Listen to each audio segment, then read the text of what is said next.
Oui, bonjour à tous. Donc, on refait une vidéo avec Didier, secrétaire national du MODEF. Donc, il m'a interpellé parce qu'évidemment, il y a beaucoup de choses à dire. On essaye de pas être trop long parce qu'on pourrait parler des heures.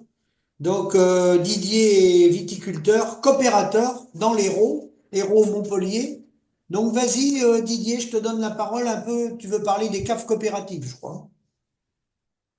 Oui, bonsoir. Donc, merci pour me réinviter sur ta chaîne pour parler, oui, principalement des caves coopératives viticoles, de leur histoire, de leur développement et aujourd'hui, on peut déjà appeler certainement leur déclin. Parce que, en fait, la coopération, c'est une grande famille et la viticulture, ben, elle a une histoire, la coopération viticole a une histoire très particulière qui est pas souvent connu, y compris même de coopérateurs, de vignerons coopérateurs.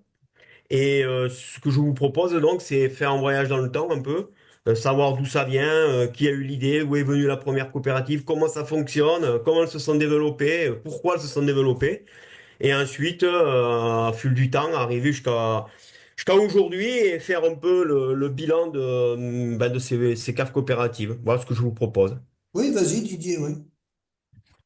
Donc en fait, la première cave coopérative viticole, elle est née dans le département de l'Hérault, donc elle est née chez moi en 1901, dans un petit village qui s'appelle Marossan, qui est à 10 kilomètres à peu près une dizaine de kilomètres de Béziers. Et la question qu'il faut se poser, c'est pourquoi ça s'est Oui. passé à Marossan? Pourquoi la première cave coopérative viticole est née à Marossan? Alors, avant de répondre à cette question, pour resituer la chose, à Marossan, il y avait à peu près 130 viticulteurs qui étaient tous donc vignerons et qui faisaient leur vin chez eux. Et deux viticulteurs sur les 130 ont l'idée de se mettre en commun pour la vente du vin. Et ils vont donc s'adresser à ces 130 viticulteurs. Et sur les 130 viticulteurs, il y en a 127 qui vont s'inscrire dans cette démarche. Et donc, en premier, donc, c'est la mise en commun pour la vente et la commercialisation du vin en faisant appel à un négociant qui se spécialisait, lui, dans la vente et la revente de produits agricoles auprès de coopératives ouvrières d'approvisionnement et d'achat. Et en fait, c'est ça qu'il faut comprendre, c'est qu'on est dans une période où il y a un monde qui n'existait pas et qui fait son apparition et qui devient de plus en plus puissant, qui est le monde ouvrier, qui suit le développement de l'industrie en France. Et dans ce monde ouvrier, il y a aussi eh bien, des idées qui circulent et notamment des idées basées sur le socialisme. Et donc, à Maraussan, justement, se trouvent donc deux vignerons, un qui s'appelle Maurice Blaillac, qui sera d'ailleurs président de la cave coopérative de Maraussan jusqu'en 1940, et un autre qui s'appelle Élie Catala, et qui lui est un militant socialiste, membre de l'internationale socialiste, et c'est un vrai, un véritable comment dirais-je, il est actif, il est très actif. Ce n'est pas un simple adhérent. C'est quelqu'un de très actif, politiquement et syndicalement. Et donc, il décide donc de créer d'abord cette vente en commun. Et ensuite, en 1905, eh bien, les choses allant pour le mieux, on va dire ça comme ça, ils vont carrément construire une cave coopérative, ce qu'on appellera une cave coopérative. Mais ce qu'il faut bien comprendre, c'est que la possibilité de créer ces caves coopératives, de les construire, ces caves coopératives, de les sortir de terre, ça ne peut pas se faire sans des décisions politiques et on ne peut pas passer sous silence l'action des gouvernements de la Troisième République qui ont compris qu'il fallait avancer. Et faut pas oublier que la France, à cette époque-là, est la deuxième puissance au monde. Elle a des colonies, elle a une industrie qui se développe. Et elle a besoin de cadres. Elle a besoin de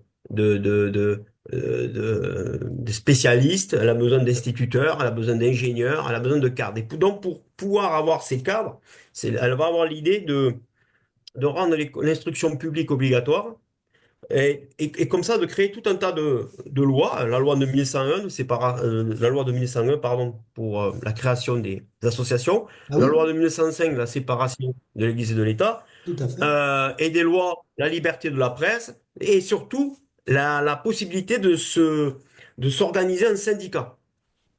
Et dans le monde paysan, ils vont se saisir de cette loi pour créer des syndicats. Mais ça marche pas parce que en fait, le paysan, lui, ce qu'il a besoin, c'est surtout pouvoir mutualiser les moyens de production et mutualiser les achats.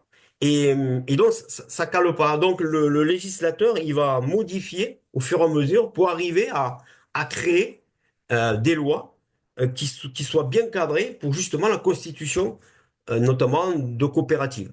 Ce que je veux dire par là, c'est que autant il faut saluer, si on peut, Oui, l'action politique oui, à cette époque-là. Mais ce qu'il faut bien comprendre, c'est que c'est pas le politique qui a dit aux vignerons, faites des coopératives. C'est-à-dire qu'à un moment donné, il y a des vignerons qui ont pris conscience qu'ils pouvaient se saisir de ces outils-là pour construire quelque chose en commun. Et c'est pour ça que la première cave coopérative, certains l'appelleront même la cave coopérative viticole socialiste. ah Ce oui, qui ne, après ne... Oui, certains l'appelaient comme ça. C'est pas parce que je veux qu'elle oui, soit comme ça, c'est non, non, l'histoire. non, On va pas la refaire, hein. C'est comme ça. C'est dans cet esprit-là que la première a été construite je comprends. à Maraussan. Et c'est pas et donc en 1905, d'ailleurs Jaurès qui était en meeting à Béziers en juin 1905, il était en meeting à Béziers puisque Jaurès en 1905 a fait deux actions importantes. Il a participé à la loi de séparation de l'Église et de l'État, mais il a aussi créé la SFIO, qui est la section française de l'Internationale ouvrière, et donc, il a regroupé les forces de gauche, si on veut. Voilà. Et il était en meeting, il a entendu parler de ces vignerons, et il est allé les voir. Et vous pouvez retrouver sur Internet l'article de l'Humanité, puisque il était journaliste à l'Humanité, où il écrit donc ce voyage à Marossan et les discussions qu'il a eues à l'époque avec ces vignerons-là. Donc ça, c'est Marossan, 1901. 15 ans après, je vais vous donner quelques chiffres donc. Donc 15 ans après, il y a 79 caves coopératives qui sont créées en France, dont 27 en Languedoc-Roussillon. Oui. Et entre 1920 et 1939, on passe à 750 caves coopératives en France et dont 350 en Languedoc-Roussillon. Autrement dit, il y a une accélération Ah oui, de la création des caves coopératives à partir des années, on va dire des années 20 et 30. oui, Alors la question, c'est pourquoi cette accélération des cartes coopératives? Alors là, c'est ma propre analyse. Je ne dis pas que j'ai raison. oui, Là, maintenant, je vais vous faire part de ce que je pense qu'il a dû se passer dans la tête des vignerons. Entre-temps, il y a eu la Première Guerre mondiale, donc ça a coupé les pattes. Et ensuite, pendant la Première Guerre mondiale, il y a eu un événement important, enfin important, oui, dans l'histoire, qui a été la révolution en Russie et ensuite la révolution bolchevique. oui, Et donc, il est facile de comprendre que tout le monde, enfin les paysans, c'est plutôt un monde conservateur oui, qui va à la messe. Et donc, bon, je vais pas m'élargir là-dessus, mais on comprend très bien que c'était pas compatible le sermon du curé avec la révolution bolchevique. Mais il va y avoir un autre phénomène important qui va se passer, c'est en 1929 avec le crash boursier oui, aux États-Unis. Et il faut savoir qu'à cette époque-là, en Allemagne, l'économie allemande était très dépendante des marchés américains. La France, beaucoup moins. Donc, l'Allemagne va prendre de plein fouet la crise de 1929 et il y aura des répercussions en Europe et notamment en France. Donc, moi, je pense sincèrement que les vignerons du Sud se sont dit, si on ne se regroupe pas, bah, on va crever, tout simplement. Parce que quand tu es... le nombre fait la force économique et la force politique. Et c'est vrai que si on regarde, moi je regarde quand je passe devant les frontons des caves coopératives, parfois sur le fronton, il y a écrit la date de oui, construction. Et la mienne, par exemple, elle s'est construite en 1937. Et donc, Et beaucoup de caves coopératives, on voit 1935, 1936, 1937, 1938, 39, 40. Donc Oui. on y vient après le crash boursier de 29 et on est aussi en période où il y a eu un Front populaire. Parce qu'il ne faut pas oublier que le Front populaire a eu une œuvre qui est souvent oubliée, je trouve, qui a créé notamment l'Office des blés, qui a permis que les paysans voient leurs revenus multipliés par deux en instaurant des prix planchers, donc on y revient. À cette époque-là, oui. Oui, oui, tout à fait. En freinant la spéculation, en contrôlant le marché de la céréale et du blé en particulier. Et que donc tous ces événements ont fait qu'il y a eu une poussée comme ça vers cette création de ces caves coopératives qui n'avaient plus rien à voir, l'idéologie avec 1901, mais qui était plutôt, en fait, ben, on ne va pas mourir, quoi. Et donc, on va créer ces caves coopératives. Et il y a une autre particularité dans le Languedoc, c'est que, comment dirais-je, la vigne, elle règne, enfin, elle régnait en totalité. Toute l'économie tournait autour de la vigne. Ah oui, oui. Tout le monde était vigneron. Ah oui. C'est-à-dire que l'épicier, il était vigneron. Marcelin Albert, qui était celui qui avait porté la révolte des gueux en 1907, ben, il était bistrotier, il avait des vignes. Le médecin avait des vignes, l'instituteur avait des vignes, etc. Tout le Oui, monde avait c'est des vrai, vignes. c'est vrai, c'est vrai. Donc, en fait, la vigne, c'était quelque chose qui rythmait Ah la oui. société languedocienne. Et tant et si bien, moi j'ai connu ça, mais c'était déjà la fin. J'ai connu ça où la rentrée scolaire du collège était décalée de quelques semaines pour pouvoir vendanger, quoi. Ah oui, mais Donc, oui. ouais. Donc, voilà, c'était très important économiquement, socialement aussi. Et tu avais beaucoup conseillers municipaux, de maires, vignerons, soit viticulteurs en tant que, à titre principal, ou soit vignerons coopérateurs, parce que voilà, parce que tu avais un demi-hectare de vigne, 30 hectares de vigne, et que tu amenais ça à la coopérative. Donc tout ça, ça forgeait une identité plutôt, languedocienne forte. Et forcément, ben, tu pèses aussi politiquement, parce que voilà, économiquement, tu fais tourner la boutique. Et j'aime dire souvent que le Languedoc, en fait, à la belle époque, on va dire ça comme ça fait un peu vieux con, mais mais c'est pas que c'était mieux avant, mais c'était comme ça. Il y avait la mairie, il y avait l'école publique, il y avait la poste et la cave coopérative. Oui, Aujourd'hui, l'école, il n'y en a plus. La poste, fermée. oui, Les caves coopératives sont en train d'être fermées les unes derrière les autres. oui. Il reste la mairie. Pour combien de temps? Je n'en sais rien. Mais ça prouve bien qu'il y a une déstructuration de notre tissu républicain. Parce que la République, c'est 36 500 communes, les services publics. Et puis dans le Languedoc, c'était marqué par les caves coopératives. Les caves coopératives, c'était quelque chose enfin, moi, Ben, les mairies, elles sont même dépossédées parce qu'avec les communautés de communes, qui sont des orientations qui viennent de l'Europe, hein, qui viennent des GOPÉ, pour faire des grosses com-com, tout ça, c'est piloté par un modèle financiarisé. Et quand tu parlais des coopératives, elles sont issues de 1901, la première, c'est issu des lois Rochedale. Les coopératives sont nées des pionniers de Rochedale en 1855.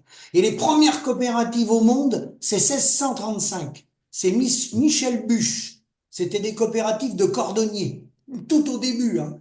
Mais là, quand ça a été pris sur Rochdale, nous on a copié sur Rochdale, ça vient de l'Angleterre, on a repris ces statuts-là, 1901, hein. Dans les fondements des lois Rochdale, un homme, un mandat, vente à hum, prix coûtant, c'était le prolongement de l'exploitation, pas de spéculation.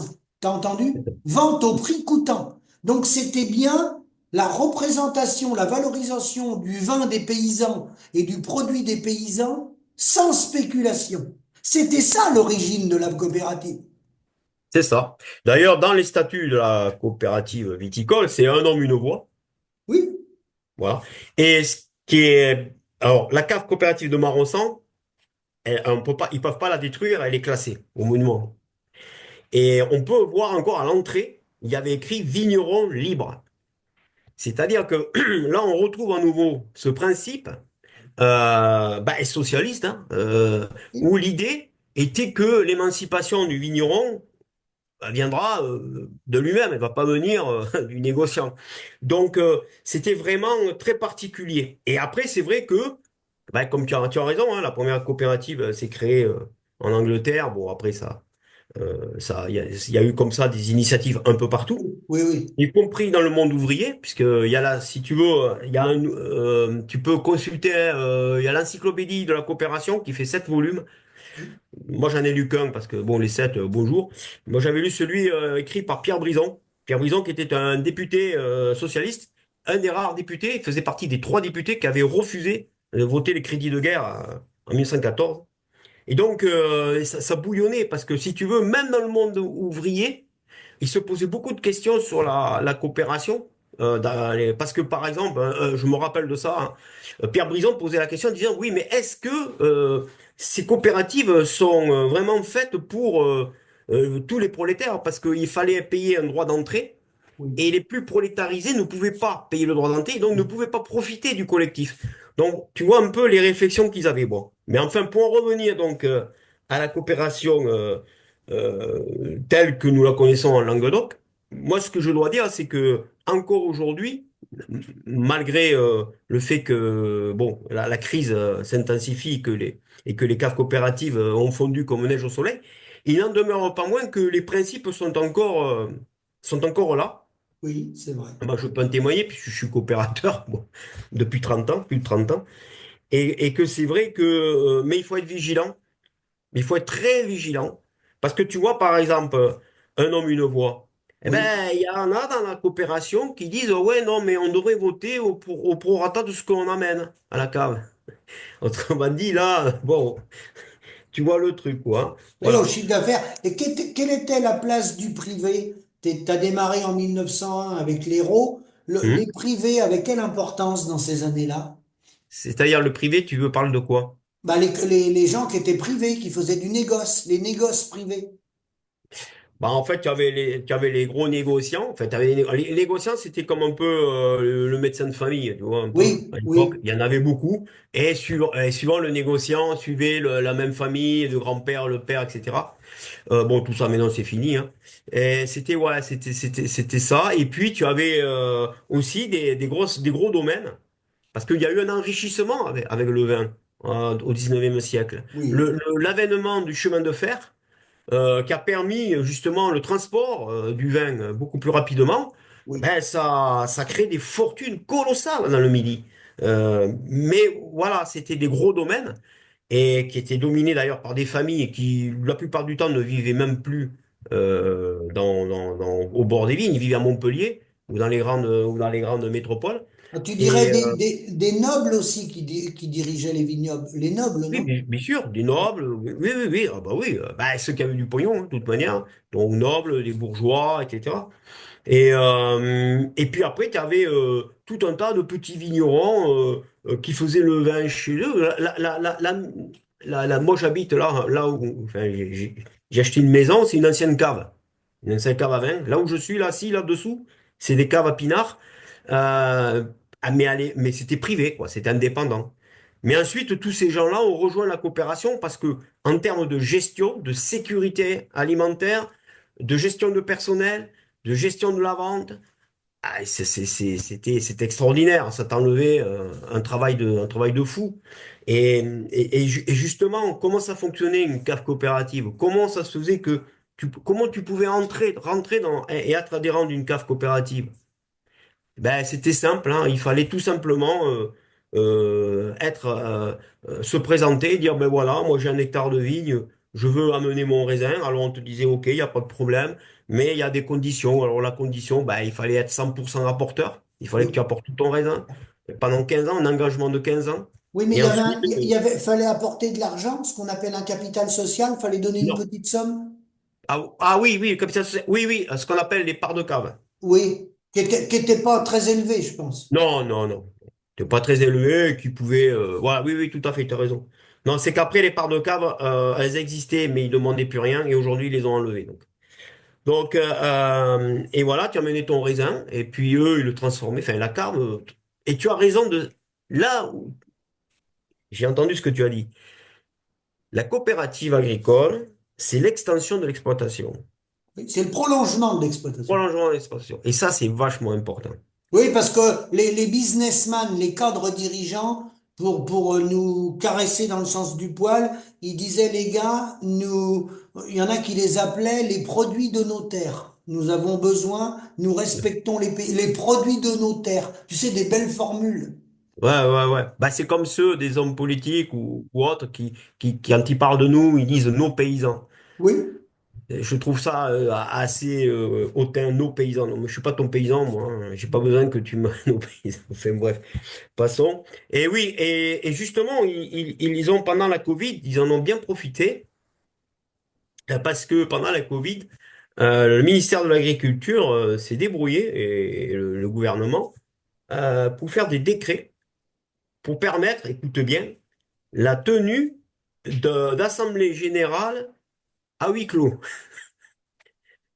Donc, alors que il n'y avait pas besoin, hein. Il non. suffisait de reporter l'Assemblée générale 6 mois après. Mais vite de Oui. vite, ils ont donné la possibilité de faire des assemblées générales à huis clos. Moi, je ne sais pas ce que c'est qu'une assemblée générale à huis clos, hein. Mais bon, ils l'ont sorti et ils en ont profité pour nous mettre des petits trucs. Par exemple, maintenant, les conseils d'administration, des gens qui ne sont pas coopérateurs, mais qui font partie de la filière, peuvent maintenant, s'ils le veulent, eh bien, être présent dans les conseils d'administration des caves coopératives. Voilà. Donc, mais bon, pour l'instant, on reste donc sur le développement des caves coopératives donc dans les années 30 et 40. Oui. Et, euh, et effectivement, elles vont avoir une accélération. Et puis après, bon, mais à un moment donné, bon, tu peux pas construire à l'infini. Ça se stabilise. Oui. Et là, on arrive après-guerre. Donc, on arrive à la partie, on va dire, 1950 par là. Donc déjà, on va subir un énorme gel en 56. En En 56. 56, en 56? Mais Ouais, 1056, au mois de février, il oui, va faire. ça je savais, mais Ouais. elle avait gelé en 45 la guerre aussi. La vigne, pardon. L'année de la Nous, guerre. nous, en Pas de la guerre. 56, ça a été terrible parce que les vignes ont gelé, Les blés avaient gelé. les oliviers avaient gelé. Et donc là, bon, ça a mis un peu le cul par terre à certains, mais la coopération a permis justement de maintenir un maximum de vignerons et pour permettre voilà, de redémarrer, si on Oui, oui, veut. la coopérative jouait son rôle, hein. Faut le reconnaître, hein. Ah oui, oui, oui. Ah ben moi, sans la coopération, sans la coopérative, j'aurais pas pu m'installer. C'est impossible. C'est vrai ce que tu dis. Moi, je suis arrivé, j'ai acheté des vignes, j'ai amené le raisin à la cave coopérative, la coopérative m'a tout pris, elle m'a tout vendu, elle m'a tout payé. Oui, parce que Euh, toi, t'as pas hérité d'1 million d'euros de tes parents. non. Je vois que tu es bien renseigné. Alors, mais je crois qu'on est nombreux dans ce cas-là. Mais c'est un formidable outil. Moi, je dis que la coopération, c'est quelque chose enfin, viticole, hein. On est bien sur la Oui, viticulture. oui, Il n'y a oui, pas oui. d'intégration, hein, dans la coopération viticole. Ça Non. n'existe pas, l'intégration. C'est Non. vraiment les coopératives. Euh, voilà, moi, si je veux voir le président de ma coop, il est juste à côté, je vais le voir, je tape à sa porte et je lui dis ce que je pense de la situation. Tu vois, il n'est pas à Pétaouchnok, le mec. Non, non, c'est vrai. C'est pas un président d'un grand syndicat. Donc, et puis après, après, ça va commencer, comment dirais-je, à sentir mauvais. J'en avais déjà parlé la dernière fois, la première vidéo où j'avais dit que les importations de vin algérien et ensuite de vin italien plombaient le marché du vin français dans des, voilà. Et ben, ce qui va se passer, malheureusement, c'est que bon, ces luttes qui vont être menées par des vignerons qui vont vraiment, parce qu'il y aura des morts quand même, hein, en Ah oui, oui. 1976. À Moron-les-Corbières, il aurait pu y avoir des dizaines et des dizaines de morts, hein. Ça tirait à balles réelles des deux côtés, hein. Les manifestations. Oui, en 76. En 1976, oui, à Moron-les-Corbières. C'était sur un chemin de fer. Il y avait les CRS et les vignerons.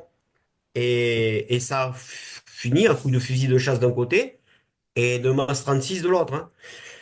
Il y a eu 2 morts, mais il y aurait pu en avoir beaucoup plus. Ce jour-là, voilà. Et donc, quand on arrive à cette situation, c'est assez compliqué. Donc il va se passer que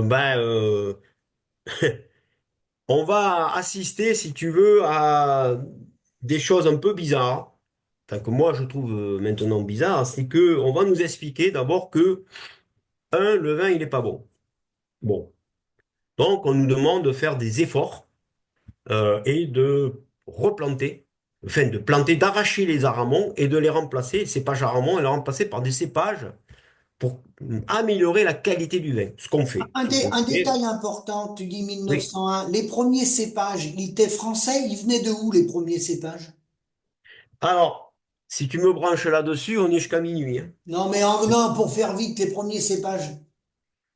En fait, non, parce qu'il y a plein de choses qui m'énervent. J'entends des trucs moi, me rendent fou. Oui, Parce que si tu veux, il y a des gens qui racontent n'importe quoi, y compris dans la profession, y compris syndicalement, c'est relayé et ils en font une vérité. Voilà. Je vais te donner un exemple.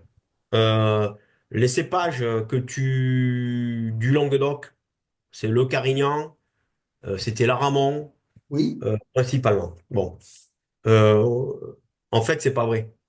En fait, lorsqu'il y a eu le phylloxéra, oui. il a fallu replanter et c'est là qu'on a trouvé la solution du greffage sur pied américain. Et là, si tu veux, ils en ont profité pour planter, pardon, excuse-moi, pour greffer des cépages qui faisaient plus de raisins, comme l'Aramon ou le Carignan. Mais les vrais cépages endémiques du sud de chez moi, c'était pas le Carignan, c'était pas l'Aramon, c'était le Saint-Sauviade, le Térébouré, la Clairette, le Picpoul. C'était ça les cépages endémiques. Voilà.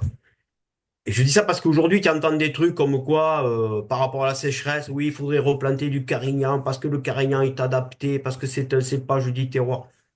Oui, il a été à un moment donné, mais on l'a mené de quelque part lorsqu'on a regreffé les vignes en fin du 19e siècle, quoi. Voilà. Donc, les cépages, bon, donc en 1901, c'était principalement donc de l'Aramon, qui était assez gros producteur, parce qu'il fallait faire des vins qui soient pas trop alcoolisés, parce qu'il faut pas oublier une chose, c'est que le Français consommait beaucoup de vin. Ah oui, énorme. De toute manière, il y avait deux boissons, le vin ou l'eau. Ah oui, Et l'eau, c'était pas terrible. D'ailleurs, Pasteur avait dit que le vin était la boisson la plus hygiénique parce que justement, tu risquais de mourir si tu buvais de l'eau, alors que si tu buvais du vin, bon, hormis l'alcool, il y avait pas de bactéries, quoi. Donc voilà, donc dans les années 50, 60 et plus, on nous explique que notre vin est mauvais et qu'il oui, faut donc aller vers la qualité. oui. Et donc, d'améliorer. Et au début, on appelait ça les vins améliorateurs. C'était pour améliorer le vin amené à la coopérative. Et c'est très important parce que là, on est sur un schéma encore coopératif. C'est-à-dire que tout est mis dans la même cuve et on fait on monte le niveau pour que tout le monde en profite. Mais ça n'a pas duré longtemps.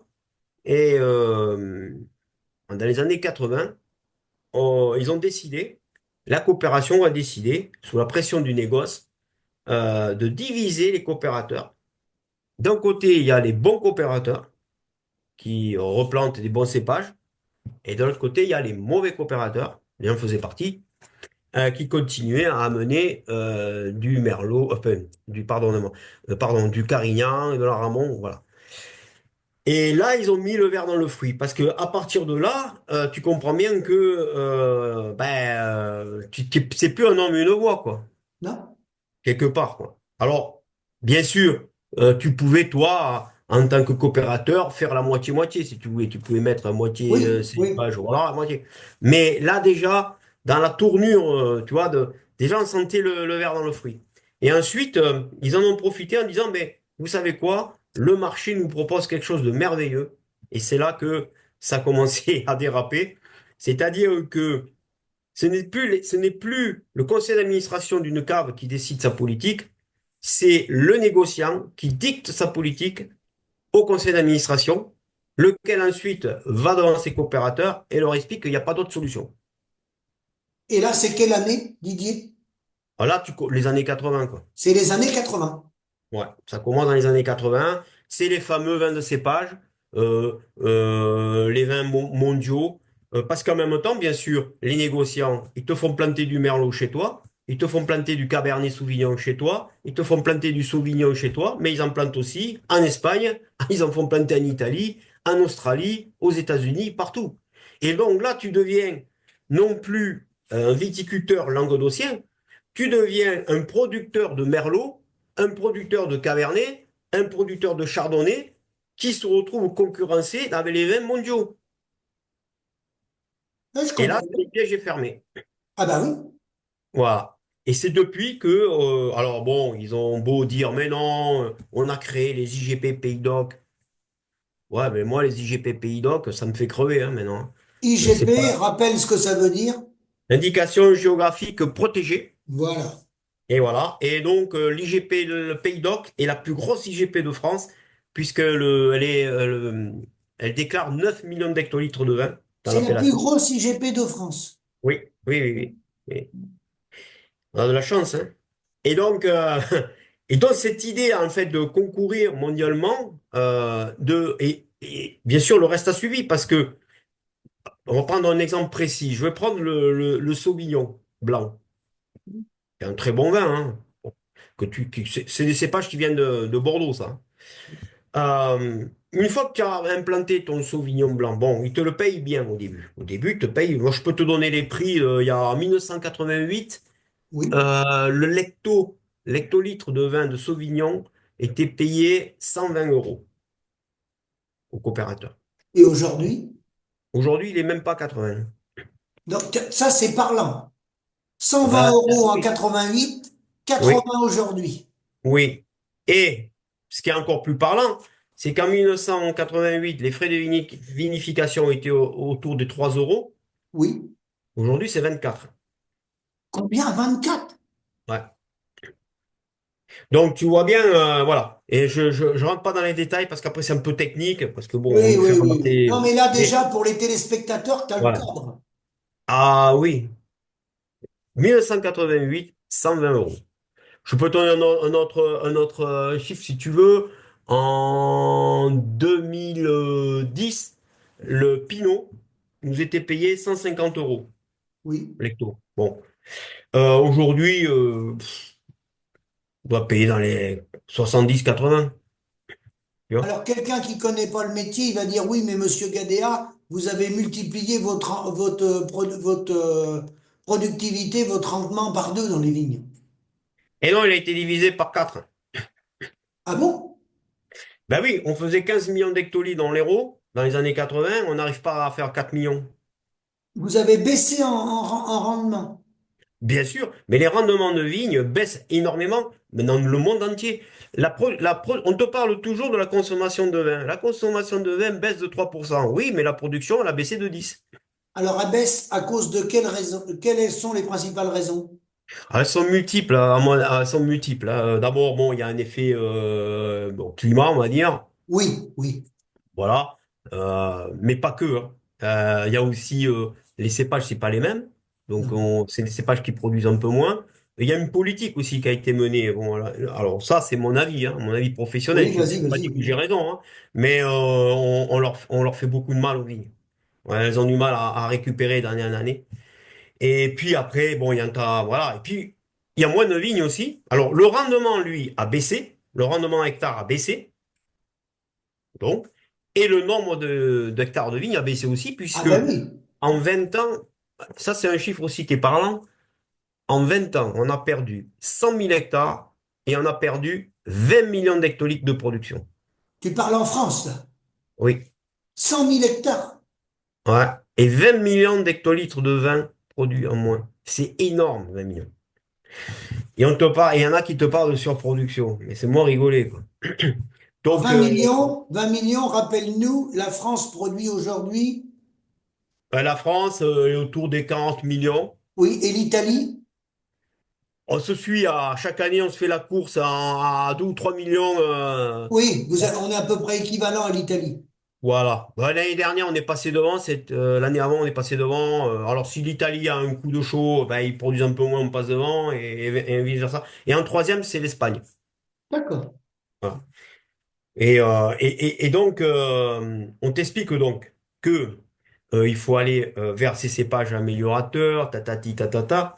Puis ensuite, on te parle de monocépage, donc de vin de cépage. Et puis la dernière, alors, je te la donne, c'est la HVE, Ah oui, haute valeur environnementale. Alors là, alors là, c'est c'est la piste aux étoiles, quoi. c'est c'est un produit de Christiane Lambert, un peu ça. Pas Cohen, mais bon, voilà. J'en sais rien, mais c'est surtout, j'ai jamais vu un truc mais c'est tellement, mais nul, mais c'est tellement démagogique, c'est tellement irréel que même ceux qui sont normalement là pour t'expliquer que c'est merveilleux et tout, même eux, ils sont obligés d'avouer que c'est du n'importe quoi. Ça ni queue ni tête, je veux dire, c'est d'ailleurs bon. Moi, j'en connais pas un dans ma carte coopérative qui l'applique à 100%. Tous m'ont avoué que c'est inapplicable. Par contre, le HVE a trompé le consommateur, certains consommateurs, et a flingué le bio. Bah, la HVE, en fait, à haute valeur environnementale, elle avait plusieurs buts, à mon avis. D'abord, pour certains, attaquer le bio, ça c'est Oui, certain. oui, Je dirais même que c'est quelque chose de syndical. oui, tout à fait. Voilà. Mais c'est pas que ça. C'est aussi un moyen déjà de nous amuser avec ça. Comme ça, on s'occupe pas du reste. Mais c'est aussi une protection. C'est-à-dire que quand tu es un acheteur-revendeur, euh, ça te protège si jamais il y a un problème. Oui. En disant, bah attendez, nous, regardez, HVE, hein, allez voir le producteur. Hein, nous, nous, ils ont signé, hein, ils ont tout signé. Hein. Voilà. Mais en fait, c'est une fumisterie totale. Et bon, voilà quoi. Donc ça, c'est la dernière qui nous ont pondu. Alors, maintenant, euh, comment les coopératives, disons, quelle est la politique des coopératives et, euh, Et qu'est-ce qui reste comme coopérative aujourd'hui? Est-ce qu'il en reste 750?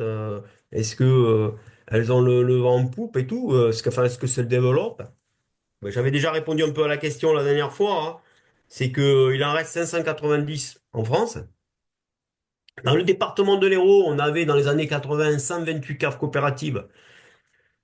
Dernier recensement, on n'était plus qu'une cinquantaine. Et là, les remontées que j'ai de terrain, c'est qu'il y en a beaucoup qui vont fermer, qui vont fusionner, c'est des Mhm. fusions, hein. C'est-à-dire que on prend deux caves, on en fait une, puis on en prend une troisième, on en fait une quatrième, etc. Ça fait des trucs aberrants, mais bon, c'est comme ça. Et tout ça pourquoi? Parce que c'est toujours la même question. On ne veut pas mettre le prix du vin au centre des discussions dans les coopératives. Et je vais te raconter une histoire qui m'est qui- Parler du prix, c'est un gros mot. Oui, donc on disait, Didier, le prix du vin, c'est un gros mot. Alors vas-y, explique la suite. témoignage quand j'étais minot, parce que bon, je suis issu aussi quand même de famille de coopérateurs. Hein. Mon père était ouvrier mécanicien, mais il avait des vignes, comme je vous l'ai expliqué au départ. Mais mes grands-parents étaient coopérateurs, enfin bon, tout le monde était coopérateur. Et donc, je savais le jour où il y avait l'Assemblée générale, je le savais, alors j'avais quoi, 8 ans, 9 ans, 10 ans, parce que ma mère attendait mon père qu'il rentrait de l'Assemblée générale et elle frottait énergiquement les casseroles, tu sais, elle essuyait la vaisselle, elle les frottait comme ça, parce qu'elle était énervée avant qu'il arrive. Hein. Il n'avait pas mis la main sur la poignée de la porte que dès qu'il ouvrait la porte, elle lui disait, la première chose qu'elle lui disait, alors le prix du vin, combien? Parce que il y avait que ça qui comptait, si tu veux, parce qu'il fallait finir la fin du mois. Eh bien, ils ont réussi le tour de force. Parce que depuis 25 ans à peu près, dans les assemblées générales, moi j'y vais plus, avant j'y allais, maintenant j'y vais plus. Il faut, Euh, dans les, dans les assemblées générales, tu peux baisser légèrement ta caméra. On ne voit que le haut. Ouais, comme ça. Là, comme ça. voilà. C'est bien. Ouais. Eh bien, dans les assemblées générales, les caves coopératives, ils ont enlevé la question du prix du vin. Ça ne fait plus partie vraiment de l'ordre du jour. Alors, ils vont te parler d'un tas de choses, ils vont te parler du marché, des nouveaux investissements qu'il faudrait faire. Ils vont te parler Tu me de fais la penser politique aux mondiale. assemblées générales en volaille, en canard, en lait, en viande. C'est marrant parce que tu me racontes la même histoire. Et là, tu parles de quelle année là? En gros? Quand je me suis installé en 96, ça avait commencé déjà. On sentait le virage s'amorcer. Et d'ailleurs, ce qui était rigolo, c'est que au début, les assemblées générales, on y allait, il y avait dans une grande salle où il y avait 300 participants. Bah, Oui. aujourd'hui, tu pourrais presque les faire dans une cabine téléphonique, hein, les assemblées générales, parce que les gens, pourquoi tu veux qu'ils se déplacent? Pour leur raconter ce genre je veux dire, ça ni queue ni tête, quoi. Nous, c'est Et pareil, hein, il n'y a plus personne. On a même eu un directeur de FDSEA qui avait fait des réunions et il disait, on fait des réunions coopératives, il venait pour animer. Et par contre, on parle pas de prix. ah non, Non, il avait dit, ça n'a pas d'intérêt. Faut pas parler de mais prix. non, ça n'a pas d'intérêt. On le comprend, c'est comme ce fameux directeur, il doit jamais parler salaire avec son employeur. Il doit même peut-être travailler gratuitement parce que ça ne doit pas trop l'intéresser, hein. Voilà.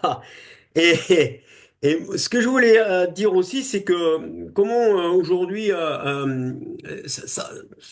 quelle est la place d'un viticulteur aujourd'hui Oui, euh, dans, euh, dans le monde qui gère la viticulture en France et en Europe? Moi qui suis viticulteur, par exemple, oui, ok, allez, si j'avais une petite machine pour remonter le temps et que j'arrive dans les années, on va dire, les années 35, 36, 37, je serais un chaînon important, si tu veux, parce que je suis viticulteur, je suis conseiller municipal, peut-être, oui, et je suis conseiller d'administration de ma cave, oui, et je prends des décisions sur l'avenir, mon avenir. oui, Et il y avait quoi? Ben, il y avait les chambres d'agriculture qui commençaient à peine oui, d'apparaître. Elles ont été établies en 1924. Les douanes qui commençaient, puisqu'on a des déclarations de récolte. oui, Et puis c'est tout. Et puis c'est tout. oui. Et aujourd'hui, là, je me suis amusé, hein. Alors, c'est vraiment un succès, hein. Je vais te nommer le nombre de gens qui s'occupent de nous. Si ça m'intéresse, par contre, s'il y en a une quinzaine, tu les nommes tous. Pas une quinzaine, mais... Tu vois, d'abord, bon, alors les douanes, bon, le service des douanes qui s'occupe de nous. On a la DDTM qui s'occupe de nous. On a les conseils de bassin. Par exemple, moi, je suis en conseil de bassin du Languedoc-Roussillon. On a les ODG, les organismes de défense et de gestion. On a les interprofessions. On a le conseil spécialisé du vin de France Agrimaire. On a le Haut Conseil de la coopération agricole. Et puis on a la fédération des CAF coopératives. Non mais tu vois un peu, et les chambres d'agriculture. Enfin, il y a plein de gens qui s'occupent de nous. Alors, t'as oublié de préciser que ils sont tous au RSA, c'est ça, non? Voilà. Et justement, tu m'enlèves mon effet, c'est que ils s'occupent tous de nous, mais nous, on s'occupe de les payer. Parce que tout ça, bah, c'est payé en partie avec notre pognon. Alors, euh, tu me connais, hein, je suis ni démagogue, ni populiste. Non. Mais à un moment donné, tu es obligé de dire les vérités, quoi. Et alors, le Haut Conseil à la coopération agricole, figure-toi que j'avais retrouvé ce truc, parce que je ne savais même pas que ça existait, ça a été Si, le créé en... HCCA, le HCCA, si. Voilà. Tu sais qui l'a créé? Ça a été créé avec du temps sous le gouvernement Sarkozy, ça. Oui, mais qui l'a créé? C'est par la FNSEA. C'est pas moi qui l'ai dit. C'est un certain Guillaume. Oui, oui. François Voilà. Guillaume, François Guillaume. Voilà. Hmm. Et donc, ils ont créé ce truc. Bon, c'était pour nous aider. Et moi, j'ai retrouvé un document, parce qu'il y a une section 20. Et j'ai retrouvé un document, je sais plus où je l'ai foutu d'ailleurs, où ils expliquaient, bon, vous comprenez, les AOC, c'est compliqué, ça entrave le marché, toujours pareil, hein, toujours la question du marché. Libérons le marché, arrêtons avec toutes ces appellations, etc. Donc en fait, tous ces organismes qui ont été créés n'ont qu'un seul but et un unique but, c'est vraiment nous soumettre au marché, quoi. Ça, c'est clair et net. Je veux dire, il y a pas de, puisqu'il n'y a plus que ça qui compte maintenant. Donc, Alors le euh, HCCA, dans les textes, quand il a été mis en place, c'est important ça pour les téléspectateurs. Il prend même la place des DDT. J'ai vu, C'est moi, ça. les textes de loi, il se substitue à l'État, c'est-à-dire que c'est un État dans l'État, C'est ça. chapeauté par la FNSEA, hein. Parce que dans le HCCA, on retrouve Belin, enfin, il y avait tous ces gens-là, il y avait une partie du gouvernement, enfin, tout est chapeauté, c'est un État dans l'État.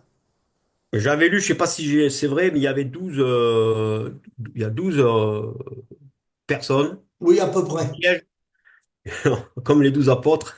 Alors là, c'est là que si les gens ouvraient les yeux, les paysans ouvrent pas les yeux, c'est dommage, il faudrait qu'ils se renseignent. Parce que j'ai fait la boutade du RSA. S'il allait voir les gens dans les organismes que tu as nommés, là, les rémunérations et les retraites, parce que certains, ça leur déclenche des retraites. Ben, tu as des chiffres qui sont quand même, voilà, que tout le monde connaît plus ou moins, hein. C'est que moins il y a de paysans, et puis il y a de gens qui s'occupent des paysans. Voilà. C'est, Donc on est bien surveillé, on est bien gardé. on est bien aidé, oui. On est vachement bien aidé. Mais en tout cas, autant tu vois, au début du XXe siècle, il y avait une volonté politique d'aider justement à la construction de ces coopératives. Oui, oui, Alors bien sûr, hein, on n'est pas le monde merveilleux de Walt Disney, hein. non, Ils faisaient ça aussi parce les politiques avaient leurs propres intérêts, hein. oui, Ils voulaient que les choses soient calmées, on va dire. Voilà, parce que les paysans, c'était compliqué. Il y a eu des crises, la paysannerie était forte, très puissante, hein. Je vous ai parlé de 1907 tout à l'heure, hein, dans les vignerons, mais il n'y a pas eu que les vignerons en 1907, hein. Il y en a eu d'autres, hein. Il y a eu des jacqueries, hein, un peu partout. Mais il y avait quand même une volonté oui, oui, oui, d'organiser oui, les faut reconnaître. producteurs pour faire face aux négoces. Mais alors aujourd'hui, c'est pas du tout à l'ordre du jour. L'idée de la coopérative était une bonne idée. Et d'où vous en êtes avec les cotisations volontaires obligatoires, les CVO? Vous en êtes où en vain? Vous les avez toujours? Oui. Ah oui, c'est une obligation. Tu ne peux pas dire, ah ben, je veux pas les payer. Enfin, si tu les payes pas, attention, hein, les gars, hein, payez. Quand tu vends du vin, tu as des cotisations qui sont prélevées obligatoires. Non. C'est quand je produis du vin. Pardon, quand tu produis du vin. Ah oui, si c'est quand je vends, ça irait bien. Oui, quand tu produis, pardon. Oui, parce que on a parlé tout à l'heure des vins de Pays d'Oc. Bon, ben, les vins de Pays d'Oc, c'est un ODG, c'est un organisme de défense et de gestion. On pourrait aussi détailler un jour, dire ce que c'est vraiment, mais qui intègre une interprofession. Les vignerons ne le savent pas, hein, parce que si tu veux, nous, quand on reçoit les soldes, c'est-à-dire on a des acomptes, nous, tous les mois, Oui, et on est payé à N+1, c'est-à-dire qu'au bout d'un N+1, ils te soldent ce qu'on te doit. oui. Bon, tu payes ta part de frais, et bon, bref. Et dans les frais généraux, on appelle ça les frais de cave, il n'y a pas de détail. Si tu veux des détails, il faut aller à la cave, les demander et sortir le grand livre. Mais quand on t'envoie la feuille qu'on nous envoie là, de soi-disant d'un bilan, c'est le frais généraux, c'est-à-dire 24 euros lecto. Bon, mets là-dedans.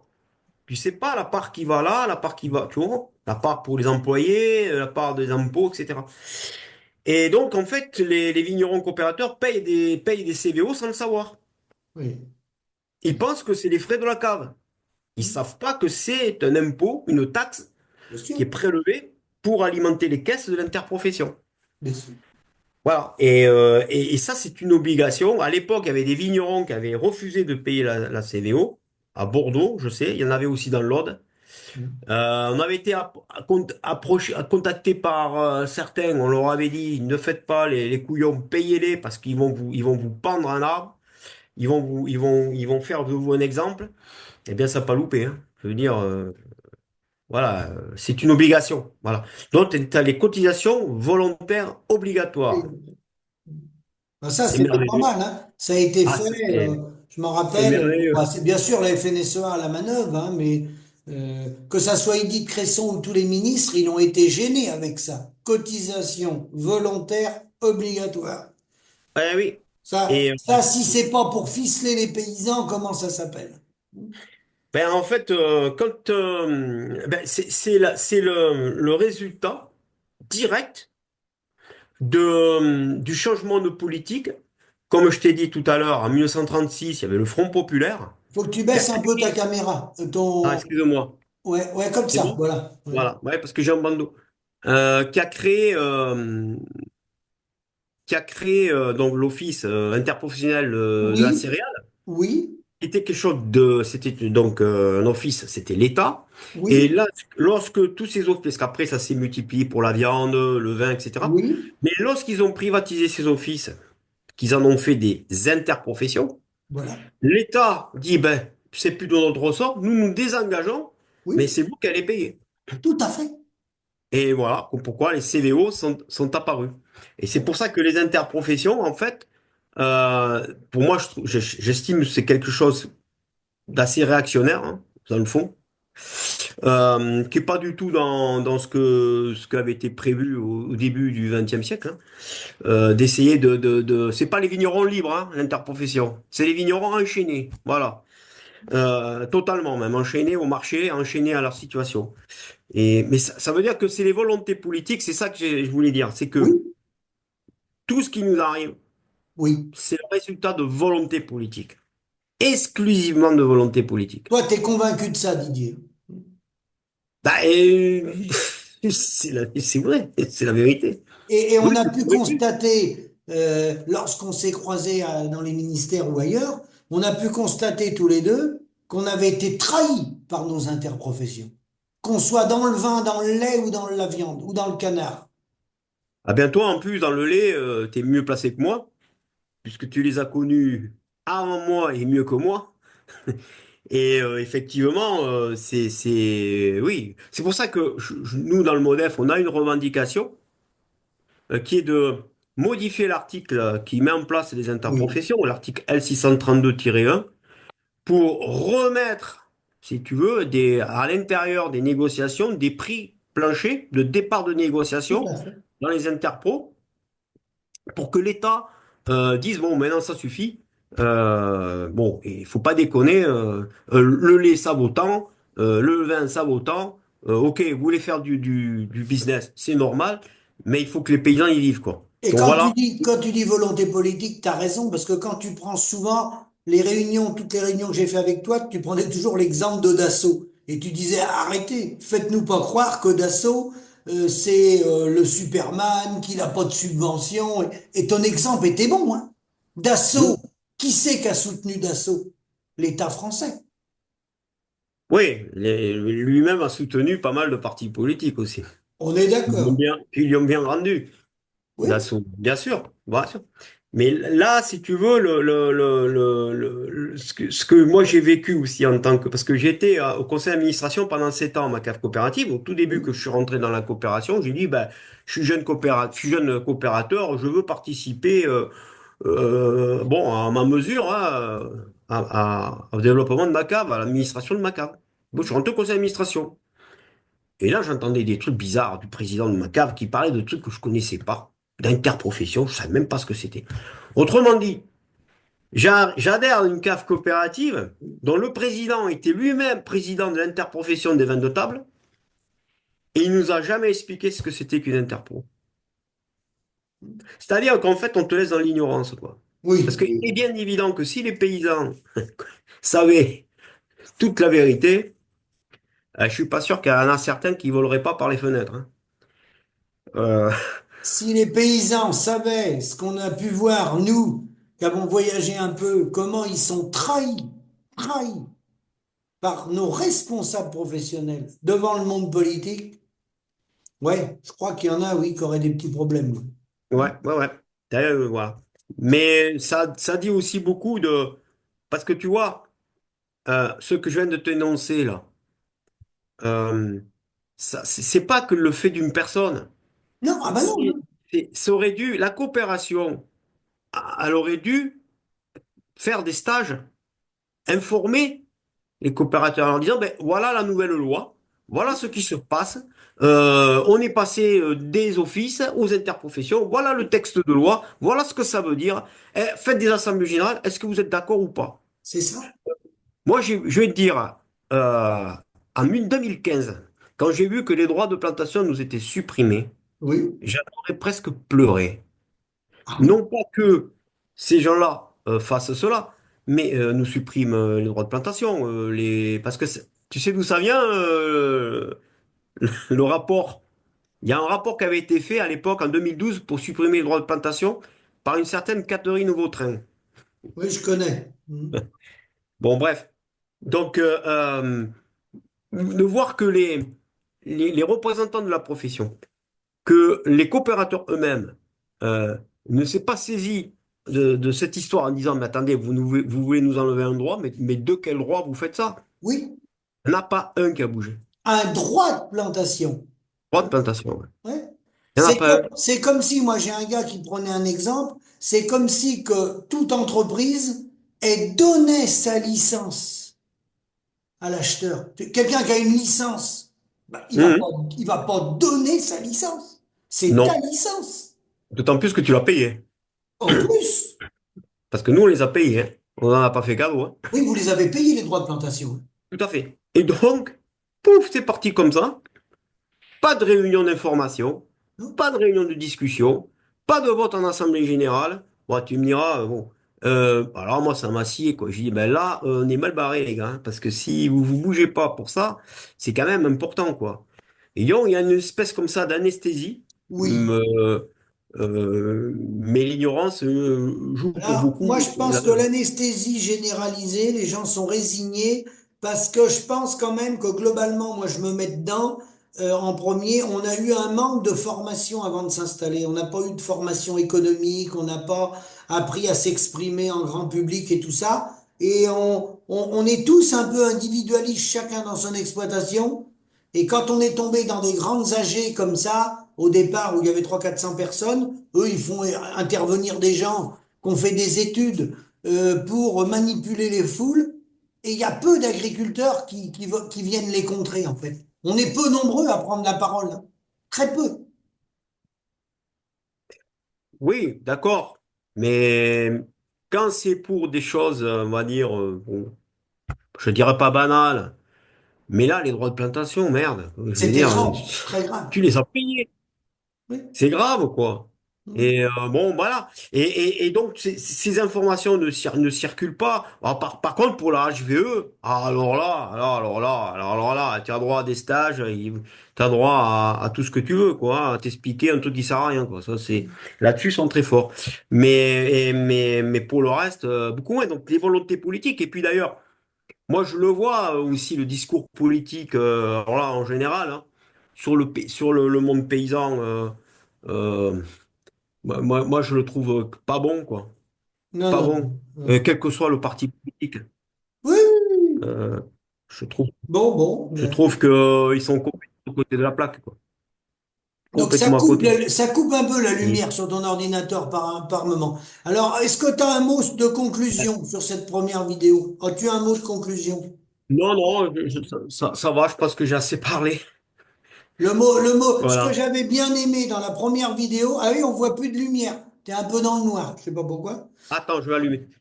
Non, mais c'est ton ordi, c'est ton écran ou, ah oui, d'accord. Si tu veux, ce que tu as dit dans la première vidéo, bon là, tu as parlé des coopératives et tu as bien fait, tu es rentré un peu dans les détails pour les gens que ça intéresse, c'est que il y a un point central qu'avait compris Michel Glaise et ces gens-là, dans les années 59-60, quand tu as dit, euh, conserver des exploitations à taille humaine, des exploitations familiales avec des capitaux familiaux. J'ai reçu plein d'SMS et de mails quand tu as balancé ce mot-là, des capitaux familiaux. Tu sais ce que ça veut dire ça? Parce que quand tu rentres avec de la finance extérieure, c'est mort. Ben, c'est ce qu'ils ont tenté de faire l'année dernière, hein. Ils ont essayé justement de faire péter le caractère des exploitations familiales en créant, alors je me rappelle plus l'acronyme, mais ils voulaient en fait permettre à des sociétés, Oui, euh, de sociétés anonymes d'acheter de la terre agricole. oui, je l'ai vu ça. Voilà. Alors nous, syndicalement, on dit, non mais attendez, vous rêvez ou quoi? Donc on est un petit peu resté. Ils sont commencés à essayer de bricoler des textes de loi pour que nos coopératives puissent acheter du foncier. Ah ça c'est fait. Les coopératives peuvent être des GFA, des groupements fonciers agricoles. Aujourd'hui, oui, c'est Mais vrai. mais là, c'est des sociétés, c'est-à-dire, je sais pas moi, Enedis, Oui, que sais-je encore, Renault, enfin des sociétés privées, même des négociants. oui, C'est-à-dire que jusqu'à présent, la SAFER pouvait préempter. Il y avait ce oui. projet de loi, les SAFER ne pouvaient plus Ah préempter. oui, c'est vrai, exact. Les GFI, moi, un peu plus, bon, enfin bref. Donc, c'est des tentatives, ils lancent comme ça réussit pas. C'est comme, par exemple, la loi de modernisation agricole, Oui, ou la LOA, la loi d'orientation agricole. La oui, loi d'orientation agricole.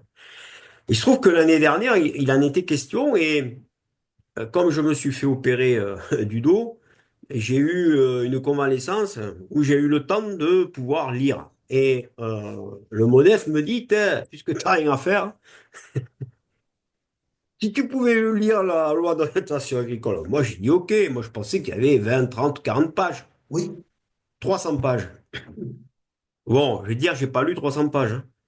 Mais, bon, mais à la 20e page, oui, je l'ai gardé précieusement. Il était écrit que la souveraineté alimentaire de la France oui. serait obtenue, alors c'est pas le terme exact, mais voilà, serait obtenue grâce euh, au, au, au traité intra et extra-communautaire. C'est-à-dire, soit avec, avec le Mercosur, Oui. soit avec TAFTA, enfin, il y en a plein, hein, de toute manière. Donc, en fait, à la 20e ligne, bon, moi, j'ai dit aux copains du MODEF, et on n'a pas besoin d'aller plus loin, hein, Ah on ben non. s'arrête. Là-bas, là, t'es mort. Ça y Ben est. oui. Donc, nous, ce qu'on leur a proposé aux politiques, on leur a dit, enfin, au gouvernement, j'ai dit, ils nous ont demandé, vous en pensez quoi? Ben, on leur a dit, enlevez cette phrase. Ah oui. Et si elle n'est pas importante, enlevez-la. Et puis on verra pour le reste. Ils n'ont pas voulu. Bon. Mais ce que là je trouve moi curieux, c'est que on a eu des syndicats qui ont fait des propositions, parce qu'on te propose d'amender, d'améliorer. Oui, Dites-nous ce que oui, vous oui. pensez sur l'installation des jeunes, sur les retraites, sur je sais pas quoi. Mais si t'enlèves pas cette phrase en Ah haut, ben c'est mort. c'est mort. Donc ils sont allés négocier. Ah, ils étaient contents de négocier. Ils sont allés négocier. Et puis ensuite, bah, ça t'ouvre les frontières pour les importations intra ou extra-communautaires. Voilà, c'était Ben là, le t'as tout terme. dit. Si tu veux, souvent, ils font diversion. Ils font diversion, soit avec de l'agribashing, soit avec... Ils font diversion, mais le cœur du réacteur, si tu laisses le libre-échange seul, le marché seul, t'es mort. Tout à fait, c'est ce qu'ils avaient bien compris en 1901 Oui, et jusque voilà. Mais c'est vrai que quand il y a eu la construction du traité de Rome, la construction européenne, où il avait été inscrit dans le marbre la concurrence libre et non faussée. oui, Bah, forcément, les camarades de l'époque qui ont créé le MODEF avaient bien compris que ça allait être rude et qu'ils allaient être mis en concurrence parce qu'on ne se serait pas arrêté à 6 pays. Ils le savaient très bien qu'ils voilà, allaient agrandir. bien Et puis sûr. ensuite, euh, ils sont allés à l'essentiel, c'est-à-dire préserver le caractère vraiment français des exploitations familiales. Parce que sinon, vers quoi tu vas? Oui, c'est ça, c'est ça. Donc, alors, je n'ai pas fait exprès, hein, moi, j'ai dit les choses comme je les ressens et comme on les ressent modeste. Si ça a plu qu'on dise que c'est un capital familial, tant mieux, mais c'est surtout la vérité. Ah bah bien sûr. Et il faut que Et ça reste comme ça. En tout cas, nous, au MODEF, on se bat pour ça. On de toute pense que c'est... façon, quand tu mesures le travail, exploitation à taille humaine, le taux d'endettement, le temps de travail, avoir un temps de travail pas trop décalé du reste de la société, tu feras plus d'heures parce qu'on est indépendant. Mais Oui, tu t'arrives à des fermes à taille humaine, familiale. Dès que tu t'endettes beaucoup, que tu vas dans des fermes gigantesques, tu prends des risques, tu es beaucoup plus sensible au changement climatique, etc. Tu te fragilises tout seul. En fait, tu te crées une masse sur la tête. c'est ce qui est en train de se passer pour certains, hein. Voilà. Parce que tu complexifies, puisque comme tu le dis, Euh, ça devient compliqué à gérer. En plus, on n'est pas structuré pour faire ça. Moi, par exemple, à l'époque, on m'avait proposé d'acquérir beaucoup plus d'hectares. Oui, Mais moi, j'étais seul. voilà. Je fais comment? Oui, Je vais prendre un ouvrier. Ouais, mais bon, avec l'endettement que tu as dès le départ, oui, plus les intrants qui augmentent, hein, plus bon, l'incertitude du marché, ben, la preuve. Parce que moi, quand je me suis installé en viticulture en 1996, on avait des prix planchers. oui, oui, oui, je sais. Ça s'appelait, alors c'était particulier, ça s'appelait la DO, la distillation obligatoire. Oui, C'est-à-dire que si tu vendais pas ton vin, oui, ça partait à la distillation oui, et l'État te payait un minimum. Donc, de tout toute à manière, fait. tu savais que tu serais payé au moins ce prix-là. Donc, bon, c'était pas la panacée, mais au moins, ça te permet de dire, bon, mais ils nous les ont supprimés en 2000, je crois, en 2000, ouais. Et là, tu te dis, mais attends, mais combien vous allez me la vendre, me l'acheter le vin? Ah, ben, on Et, sait pas. et comme tu disais, on est un des rares métiers où on peut vendre à perte. Bon, déjà, on fait pas notre facture. Oui, c'est là aussi, c'est extraordinaire, ça, qu'on puisse, alors que tu produis quelque chose, une richesse, tu produis, hein, Oui, tu fais pas de la spéculation, hein, tu produis. Et là, on te dit, ben non, vous pouvez vendre à perte. voilà, voilà. Mais c'est bon, voilà, d'accord. Et puis après, on vient de te expliquer que ah, vous faites un beau métier quand même. Bon, grâce à vous, la France, elle est belle, elle est entretenue, mais Oui. il y a toujours un mais, hein. Mais, Elle permet d'accueillir le Tour de France cycliste. oui, entre autres, il y a aussi 80 millions de touristes. Oui, tu as raison. 80 millions de touristes. On est le premier pays, je crois, où il y a le plus de touristes. Donc, pour Et avoir des touristes, il faut des paysages entretenus. Donc, il faut des paysans, il faut des viticulteurs. si tu veux boire du pinard, ouais, il vaut mieux quoi qu'il peut te le faire venir d'ailleurs, hein. Mais, mais bon, oui, bah, la France, elle est reconnue Oui, pour, pour, oui, oui. pour ça. Mais bon, il y a pas que nous, hein. Mais je pense que surtout ce qui est anormal, c'est que quand tu arrives dans un métier comme le nôtre où tu as une situation où les jeunes ne veulent pas y aller parce que, alors qu'ils en ont envie, mais c'est Oui. criminel, quoi, parce que les gars, ils ont envie de bosser, quoi. Il faut. On est en train de perdre un savoir-faire.